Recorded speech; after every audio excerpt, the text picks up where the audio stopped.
Hey guys, welcome back. If you're new, I am Chelsea. I'm a mother to 6 kiddos, and on this channel I share day in the lives, grocery hauls, meal plans, sit down chit chats, homeschool, unschool things, days, talk about, things like that. Anyway, last week I collaborated with Shannon from Our Herd of Turtles. She'll be linked down below, and we shared teen fiction books for girls, and I had 2 of my daughters join, she had 1 of hers join, and we and them talked about some fun fiction books for teen girls. We thought it would be fun to get together and talk about mom books. I asked on that last video if anyone wanted to see this, and some of you did, and Shannon thought that would be fun to join in, so we are going to talk about it. Like I said, my cat's over here distracting me. Say hi, Clementine. This is my very old cat. I rescued her as a kitten. Huh. She's a good kitty. Anyway, I'll leave Shannon linked down below in her video. Her daughter did an awesome job last week of sharing fiction books. Shared so many great titles. So definitely check out both those videos if you're interested in that. I have like a little mix of books to show you guys today. I don't read, I go through phases where I read a whole lot of fiction and phases where I read a whole lot of non-fiction. And a lot of my fiction books I just don't have anymore. And I can't really remember them, just like cheap paperback fiction books. I like mysteries, crime, you know, solving crime books, things like that. And they're just kind of, you know, cheap paperbacks I don't have. But I do have 1 fiction book in my pile. And I'll just start with that. And then I have a couple books that I don't own anymore. I've loaned them out and just haven't gotten them back. And I'm going to talk about those too. And you'll just have to, you know, look at that on the internet if you want to see what it looks like. So I'm going to start with fiction, and then I have some books on unschool and homeschool, some books on birthing, home birth, natural birth, things like that, and then just a non-fiction book that I like. So anyway, we're going to start with the fiction book. I love this book. When anyone asks me for book recommendations, this is what I give them, because I really, really like it, and it was the only fiction book I could think of that I really wanted to share. So anyway, All the Light We Cannot See. Such a good book. Such a good book. If you have not read this book, read this book. It takes place during World War II. Can't talk today. Which I really like that time period, so I like fiction and non-fiction from that. I mean, who doesn't? There's just so much to talk about and learn about and think about, and you could just spend forever in that time period in your head. There's just, oh, so much. So anyway, this goes back and forth between different characters' perspectives, and I like when books do that. Sometimes that can be confusing. This book, it's not confusing when that happens, and it goes back and forth. It's been a couple of years now since I've read this. I should reread it. It's so good. Between these 2 teenagers, and it kind of goes back and it shows their childhood and then teenage and then young adult. But one is a blind girl who's going through all this blind, which is of course very scary, and she loses her mom, and well, I don't want to tell you all the stuff, but she loses people just in a very scary place, being blind, and then kind of basically being on your own, and how she made it through that. And then the other one is of a boy, and you watch him grow, and he ends up being like hired and joining, you know, Hitler's army, and him wrestling through thoughts of this and seeing how some young men handle it and how other young men handle it, and just the difficulties that they went through being trained and having to go out and perform some of the duties they were called to perform, and you know, how he turned out and what his decisions were. And it's very interesting. It's interesting to see it from both sides. I think we always look at World War II, obviously, from an anti-Hitler perspective, and we wonder how on earth anyone could have been manipulated into agreeing with Hitler, which now that it's 2020, I don't wonder about that as much with some of the things that happen nowadays. I won't go into that, but it kind of takes you into their heads. The author, Anthony Doerr, I'm not sure, really does a good job at putting you in their place and helping you understand how, you know, certain things are capable. Your mind can do so many different things based on your circumstances, and it's just really neat. And then it kind of ties the 2 together at the end, and I just thought, not like in a romantic way, nothing like that, but it's really interesting.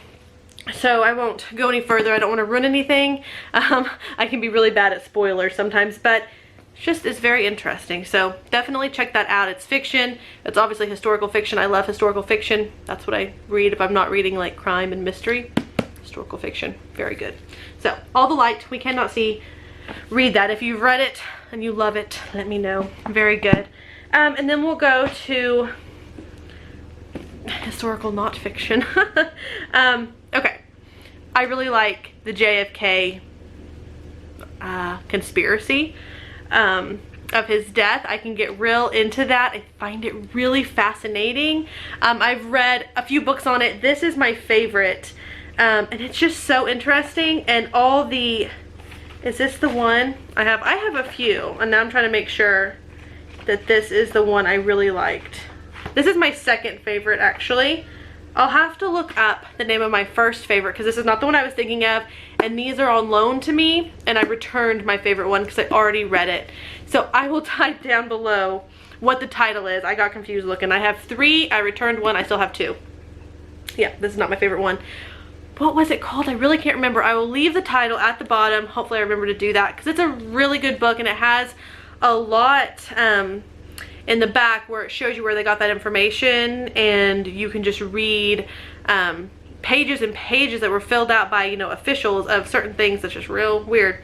But yeah, so if you're not from America, JFK was a president and he was assassinated, and there's a lot of back and forth over the circumstances in which he was assassinated, and if it was a setup, if it happened the way they said it happened. And I just find things like that fascinating to just go back and forth on and try to see it from this perspective and then try to see it from that perspective and put all the pieces together. And I've always found it fascinating. And so the book I read, not this one, this is JFK, The Last Dissenting Witness, and it is also very good.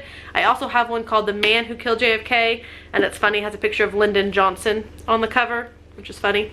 But my other one, like I said, I'll type the title, but it just goes and it takes you through the day, the weeks following, and it just is so much information in it that is just fascinating to me. Of wow, so much information available out there, and you should really look into it. It's fascinating. I'm not telling you what to believe. Who knows? We will never know. But anyway, it's very interesting, and like I said, it just takes you through the day leading up to it, the day of it. Lots of evidence that just blew my mind away. And then some things that happened to witnesses who tried to go up and testify, how they were followed, some of them were killed. It is insane. It is so crazy. I did not know about a lot of it. So definitely check that out. I'm sorry, my book was dusty and I get really itchy around dust and my eyes itch. Hadn't read that one in a while, huh? So anyway, really good book. I'll leave the title down here somewhere. You will have seen it. So I really like those. And then another one that I really like that is nonfiction, but more on the lines of the JFK side of things, not necessarily about, you know, homeschool or birthing. It's called A Mother's Reckoning, and I loaned this out, so I don't have it. See there, if it will focus. A Mother's Reckoning.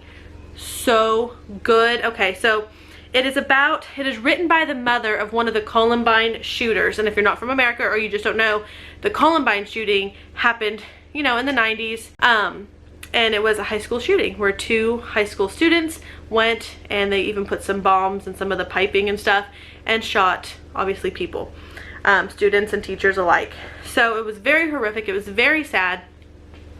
And it's written by the mom of him, and it's really interesting. I guess I like to get inside of other people's minds and see how they're thinking, because you just don't know, you know. You can say, well, this seems horrible and that seems horrible, and how could a mother raise a son who would do that, and what was his family must have been horrible. And it's easy to think those things, but it's so fascinating to go inside of that person's brain and really see what they're thinking.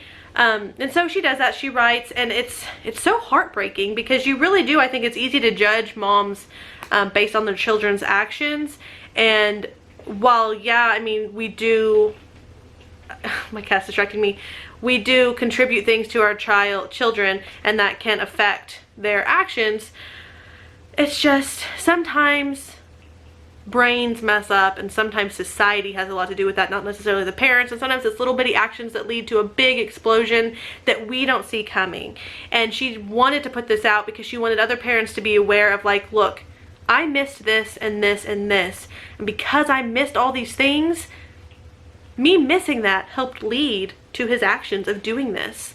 You know, and so I just found that fascinating, of not that you need to be like super strict, that's my dryer making noise, and watch your kids every move, but she just kind of pointed out a few pretty obvious signs that something was not right. But sometimes in life we kind of think, oh, that doesn't seem right, and then we get back to busyness. And so she just wanted to take the time to tell everyone, if something doesn't feel right, really try to connect with your kids, figure out what that is and all that. And also, when things like that happen, you don't ever, I mean, you think about, oh, that mom is probably grieving, but you also get so busy grieving for all the students that were shot, because obviously they're the victims.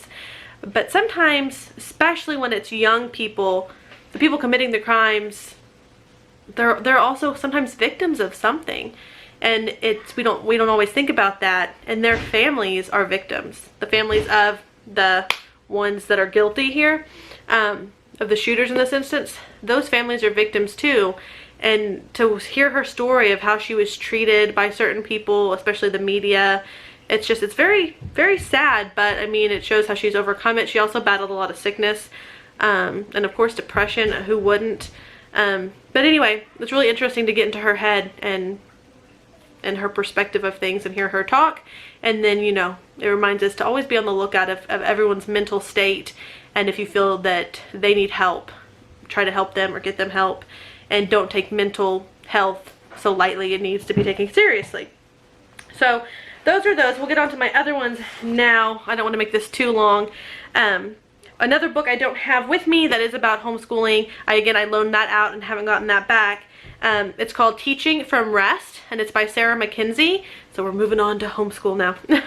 And it's very good. It's very short. I read it in a day. I think it's like 80-ish pages. Sarah Mackenzie does the Read Aloud Revival. You can search that on Instagram or even Google. She has a whole website. She has great read aloud suggestions. I always am going to her, and her whole outlook on read alouds. That she is what made me a read aloud mom. I used to struggle with it to be able to do it, and just I didn't enjoy it as much. I didn't see the point of it. I was so busy on book work. And so she was kind of a turning point in the way I teach and view read alouds, was her. And I read this book. I had already learned about her, followed her on Instagram, and was really enjoying her. Then I read the Teaching from Rest, and the Read Aloud Family. That's a really good book too. I didn't think to mention that one, but I think I loaned that one out too. I loan out books. That's okay. People loan me books also. But anyway, Teaching from Rest. It's a really short, good read. If you're unschooling, might not help you any. Because it is more for traditional to eclectic homeschool. But it's very good, and I think that if you are a homeschool mom, it would be a good one to read every year. Just read it once through. It really helps you be able to slow down. And when you're homeschooling, sometimes you get so caught up in, I have to get everything done. I have to get through every book. I'm going to buy all the curriculum. I'm going to do all the things, that we kind of forget that it's not about the stack of books. It's not about the curriculum. It's about the children. And the relationship. And so, hold on just 1 minute. I have kids. A red giant dog? No, I need a red giant little dog on the couch. It's not, oh, okay, hold on. Okay. What was I saying? So it's more about the children, the relationship that you're cultivating, than about this curriculum that you need to check off the boxes and get all that done. So it's a really good book. It's very short. You can read it in a day, and it's just a good refresher. I think for once a year, I would read it. Very good. I have to give a kid a toy that's down here, and I'll be back. Okay. So I won't go into detail about all of these. I'll show you all the titles because I do like all of them. You can check them out, and then I'll just touch on a couple. The Unhurried Homeschooler is cut. Trying to talk too fast. The Unhurried Homeschooler. That's ironic, isn't it? Yeah, I was talking too fast. And the title is The Unhurried Homeschooler. It's another real short read, like Teaching from Rest, and it's good. So a simple, merciful, short book on homeschooling. It is a lot like Teaching from Rest. Just a little different. So anyway, check that out. I'm not going to go into big detail, but I do like this book. So if you've been thinking about reading it, I like it. I recommend it. Another one, I'm not going to go into big detail. This was one I read when studying unschooling. It is Free to Live, She has other ones. They're very short. They're inexpensive. I don't know why that's not wanting to focus, but Creating a Thriving Unschooling Home. Again, a real simple read. And when you start reading unschooling books, some books can be a little repetitive. I have one that I don't even, oh, did I bring it out? I do have one on homeschooling or unschooling, and I think it's just called Unschooled. I found it very repetitive. If you've read John Holt, any of his books, she basically takes what he said and compiles it all into one book. It's very repetitive. So I wouldn't buy it because I prefer John Holt. But if you wanted like a book notes version of all of his books, you could get Unschooled and do that. Anyway, but this is Free to Live, and it does, what does homeschooling look like day to day? Want to help it take root and blossom in your family? That's kind of what it says on the back. So it's just kind of a good, if you're learning about unschooling, it has examples of what your day might look like and things like that. I actually read this one way before I was wanting to unschool, back when I used to kind of ha-ha at unschooling. Not to hurt anyone's feelings, but I did used to do that. Used to think it was very silly, like lazy parents' way. Totally not the case. But it says, why unleashing the instinct to play will make our children happier, more self-reliant, and better students for life. And it's by Peter Gray, and I read this years ago, but I wanted to point it out. It is really good. It talks a lot about play and the role that it has on kids' development, emotionally, academically, psychologically, everything like that. So that's a nice read. My two favorites, well, anything by John Holt I do really like. I really liked this Instead of Education. It's probably my favorite of his. But let's see, I have some things highlighted in here. All of his books are good. He has Why Children, or How Children Learn. He has How Children Fail. All kinds of good stuff. I was going to look at some of my highlighted things. Knowledge is a process in the minds of living people. It is what we do as we try to find out who and where we are and what is going on around us. Something I highlighted, I don't know. Let's see.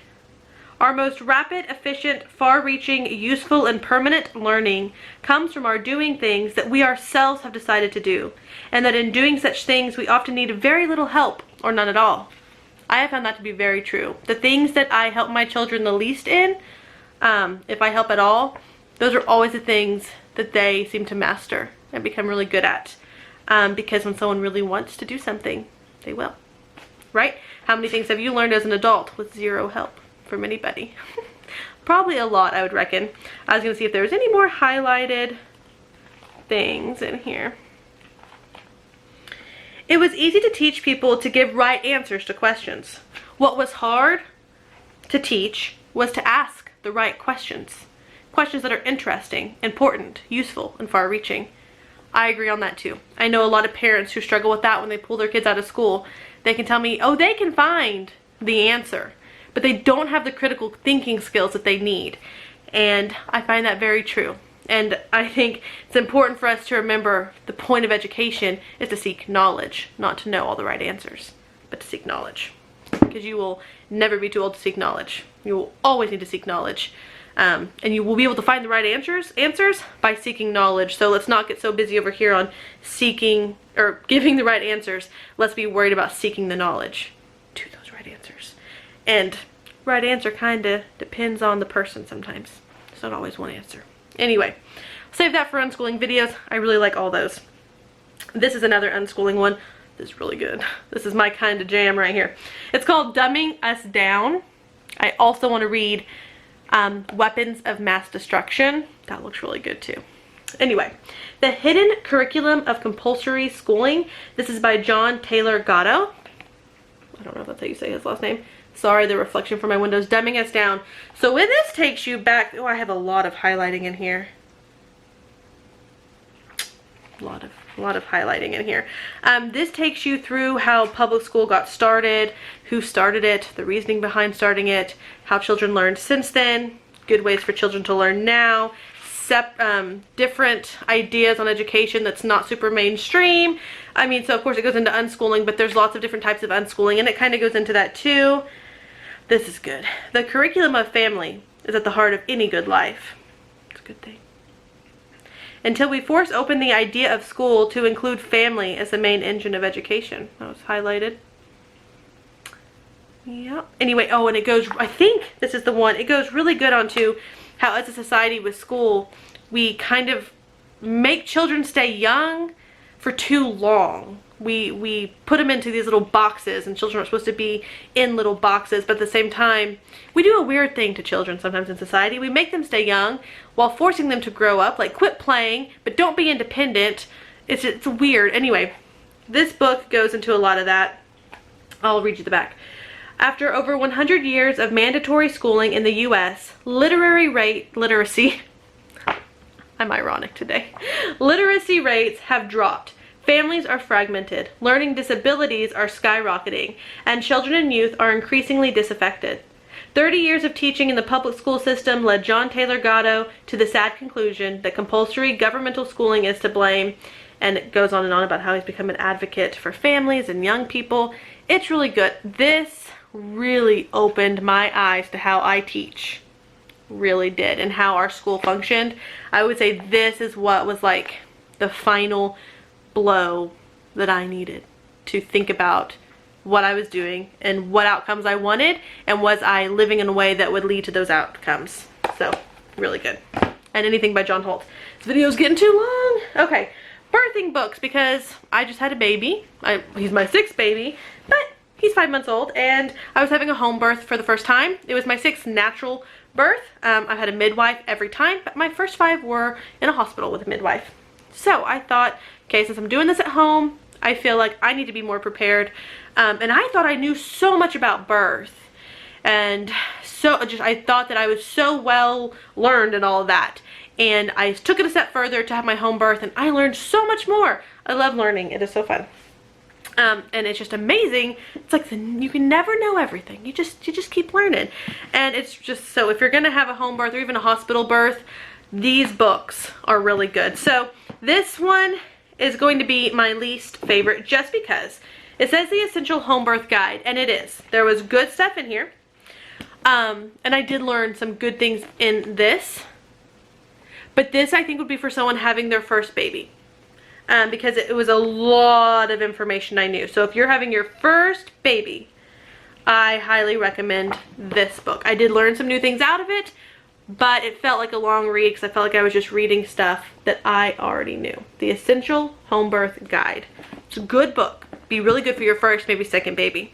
Or maybe your first natural birth. So, and you could read that for even in the hospital. I think that everyone should read some of these home births, even for in the hospital, and really become an advocate for yourself. That's what I think. This one you could do whether you're having a home birth or a hospital birth.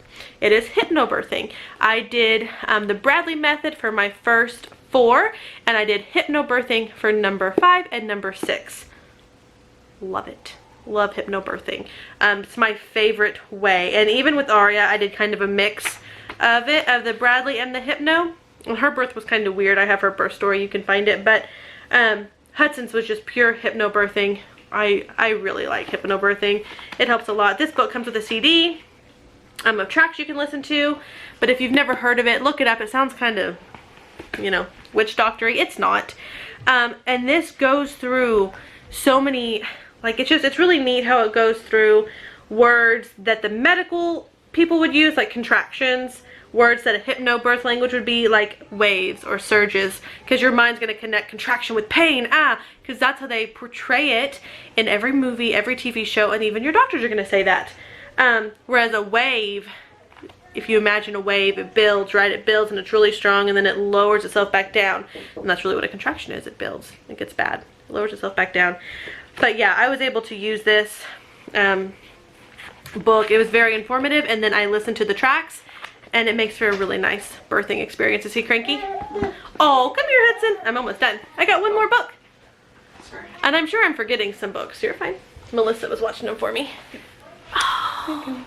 Bye-bye. Hi. We're talking about birthing anyway. Huh. Look. Who's that? It's Hudbud. He can wave hi. Say hi. Say hi. He's not gonna do it. You're gonna do it? Look, there's your hand. Okay, he's not gonna do it. And I know I have other books. I'm reading The Screw Tape Letters right now by C.S. Lewis. Woo. Fascinating. Very weird. Very weird. Interesting. Not sure yet. Is that the Hudbud? He's a hot bud. Yeah. Okay. This book I think is a really good birthing book. Again, I think you should read this no matter where you plan to birth or how you plan to birth.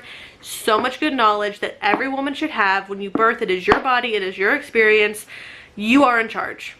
Okay? Sorry, I'm getting all passionate. I'm passionate lately. I'm a passionate person. 2020 has made me very passionate about all the things.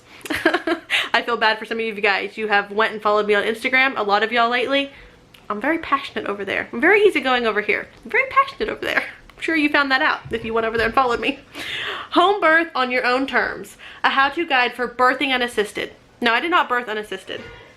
But I knew, like with Aria's birth, if I would not have happened to go to the hospital that day, she would have been born unassisted, and I wanted to be prepared for anything, and that's why I got this book.